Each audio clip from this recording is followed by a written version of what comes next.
Jharia coalfield बचाव समिति कार्यकारिणी की झरिया के पुनर्वास एवं मुआवजा मुद्दे पर अपनी राय रखने को लेकर हुई। मुख्य अतिथि श्री चंद्रशेखर अग्रवाल भूतपूर्व मेयर धनबाद ने हमारी समस्याएं सुनी और हमारे सुझाव का स्वागत किया। उन्होंने कहा कि बीसीसीएल रैयतों को रैयत नहीं मान रहे हैं या बीसीसीएल की ना समझी है। बीसीसीएल रैयतों के मौलिक और संवैधानिक अधिकार को नकार नहीं सकती है। 1971 में कोल माइंस नेशनलाइजेशन एक्ट के अनुसार CIL BCCL को अंडरग्राउंड माइनिंग लीज के अधिकार मिले थे। जमीन के ऊपर यानी सरफेस राइट तो रैयतों का है, रैयतों के पास डीड है, दाखिल खारिज है, लगान दे रहे हैं, जबकि BCCL ने अपनी जमीन का मालिकाना हक के कागजात उपायुक्त धनबाद के द्वारा मांगने पर भी 2018, 2020 और 2021 में आज तक प्रस्तुत नहीं किए हैं। पहले भूमिगत खनन से कोयला निकाला जाता था, अब खुली खदान खनन विधि BCCL ने चालू की है और नीचे की माइनिंग लीज को ऊपर सरफेस का जमीनी अधिकार बताकर झूठा दावा पेश करते हैं, जबकि उसके पास ऐसा कोई प्रमाण नहीं है। यहाँ राजा द्वारा जनता को जमीन बिक्री करके उनको रैयत बनाया गया। 1973 से पहले रैयतों की जमीन को भी BCCL अपनी जमीन बताकर झूठा दावा ठोकता है और कागज प्रस्तुत नहीं करता। रैयतों पर अपना निजी अदालत में झूठा मुकदमा दायर करके सबको जानबूझकर परेशान किया जा रहा है। अहम सवाल यह है कि जब पूरे भारतवर्ष में जमीन अधिग्रहण कानून LARR 2013 लागू है तो BCCL अपनी RNR पॉलिसी क्यों बनाए हुए है। एक देश में दो अलग अलग कानून नहीं कर सकते हैं। इस मनमानी को जल्द रद्द करना होगा। जरेडा जो राज्य सरकार की एक संस्था है जो झरिया मास्टर प्लान को लागू करने की क्रियान्वयन एजेंसी है, उसमें BPCL से लोन लेकर सभी अधिकारियों और कर्मचारी कार्यरत है। कृपया जनता को बेवकूफ़ नहीं बनाएं। BCCL कर्मचारी और अधिकारियों को तुरंत जरेडा से हटाया जाए और कर्मठ कार्य कुशल पूर्णकालिक तेज तर्रार अधिकारियों की नियुक्ति हो जो जरेडा जैसी विशाल संस्था को ठीक से चला सके। श्री काशी विश्वनाथ मंदिर कॉरिडोर की तर्ज पर 2-3 साल में ही यहाँ झरिया मास्टर प्लान का पुनर्वास मुआवजा आदि का कार्य संपन्न किया जाए। झरिया अंचल का लगान रसीद सन 2015-16 से बंद कर दिया गया है। जमीन बिक्री, जमाबंदी, दाखिल खारिज सभी बंद है।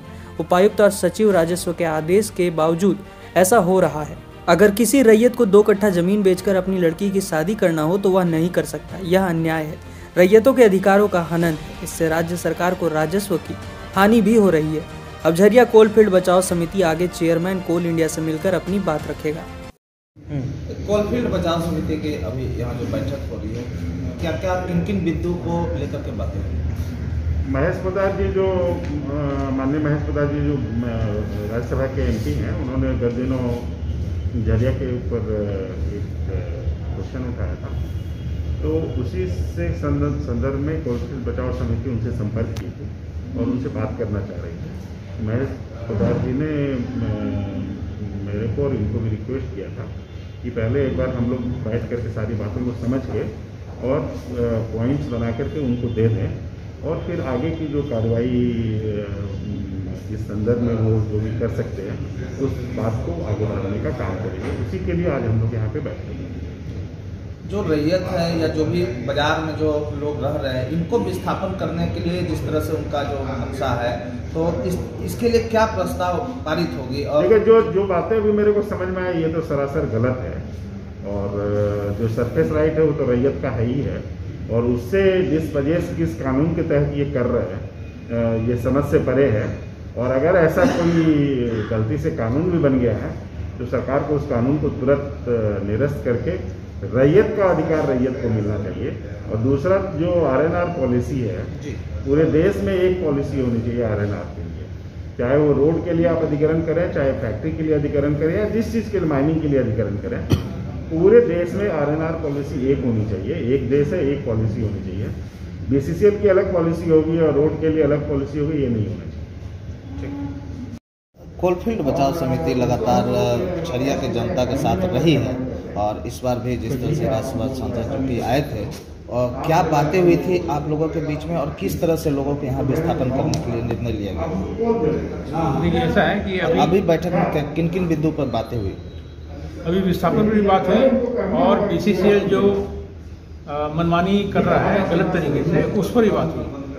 इसमें ऐसा है कि कल 18 MP आ रहे हैं यहाँ धनबाद में DRM ऑफिस में, वो अपनी बात करने के लिए हम लोग उनसे टाइम ले करके उनसे भी बात करेंगे कि BCCL के पास सिर्फ अंडरग्राउंड माइनिंग का लीज है, उसके पास सरफेस राइट का कोई सरफेस राइट का कोई पेपर और कोई वो नहीं है, और वो सारा सरफेस को अपने अधिकार में करके जबरन कब्जा करके और सब काम कर रहा है। बीसीसीएल के एरिया ने हम लोग को लिख के दिया है कि बीसीसीएल द्वारा धारित सारी जमीन बीसीसीएल की नहीं है, माने बीसीसीएल ने अतिक्रमण किया है और बीसीसीएल अपना कागजात, जमीन का कागजात जो है मालिकाना हक का डीसी ने 2018 में मांगा, 2020 में मांगा, 2021 में मांगा, उन्होंने आज तक भी कभी नहीं दिया, इसलिए कि उनके पास है नहीं और वो कुछ इसके बारे में बोल ही नहीं सकते, खाली झूठा क्लेम करके और पब्लिक को परेशान करने की नीयत से रखते हैं। तो हम लोग उसके अगेंस्ट में हैं कि वो ऐसा नहीं होना चाहिए, बीसीसीएल को अपना कानून ठीक करना चाहिए। अब पूरे भारतवर्ष में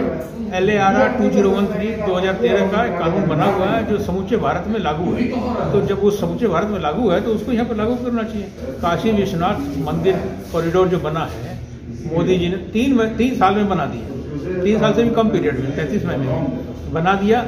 उसमें 35,000 स्क्वायर मीटर से ज़्यादा के एरिया को तोड़-फोड़ दिया गया, नया बनाया गया, गली वली वगैरह वगैरह, पाइप नीचे अंडरग्राउंड सारी माने सारी व्यवस्था पूरी करके दी गई उन्होंने 3 साल के अंदर। उस व्यवस्था में वहाँ का सर्वे भी था, मूल्यांकन भी था, मूल्यांकन जो 2013 एक्ट के अनुसार से हुआ था मूल्यांकन भी था, और सबको शिफ्ट कर दिया गया और सब बसा दिया गया 3 साल में। यहाँ 12 साल में जरेडा निकम्मी संस्था उसने कुछ नहीं किया। हम लोग चाहते हैं जरेडा के सारे अफसरों को हटाया जाए, जरेडा को भंग किया जाए, दूसरी कोई संस्था बनाई जाए।